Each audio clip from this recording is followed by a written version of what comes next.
నల్గొండ రామగిరికి చెందిన రామగిరి కవితను ఐఎన్టీయూసీ కాంగ్రెస్ మహిళా విభాగం నియమించారు. ఈ మేరకు శుక్రవారం నల్గొండ జిల్లా కేంద్రంలో ఐఎన్టీయూసీ జిల్లా అధ్యక్షురాలు గోలి శ్రావణిరెడ్డి నియామక పత్రాన్ని ఆమెకు అందజేశారు.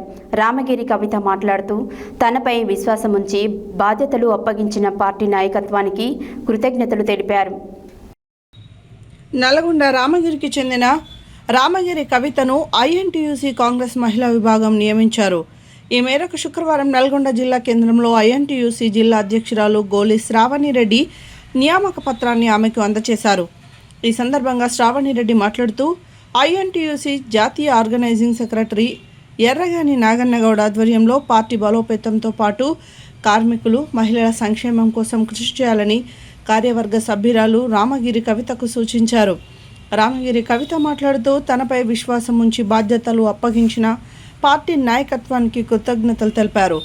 డాక్టర్ సంజీవరెడ్డి, మంత్రి Komatireddy Venkatareddy, MP Shyamala Kiran Kumar Reddy, MLA Veeresham, DCC అధ్యక్షుడు పున్నా కైలాష్ నేత, నాయకుడు అంబటి సోమన్న, ఐఎన్టీయూసీ జిల్లా అధ్యక్షురాలు శ్రావణిరెడ్డి, నర్కట్పల్లి అధ్యక్షుడు శ్యామ్ సుందర్ రెడ్డి అందరికీ ఆమె ప్రత్యేకంగా ధన్యవాదాలు తెలిపారు. గ్రామంలోని కార్మికులు, మహిళలకు ఎల్లప్పుడూ అందుబాటులో ఉంటూ వారి సమస్యల పరిష్కారానికి అంకితాభావంతో పనిచేస్తానని కవిత పేర్కొన్నారు.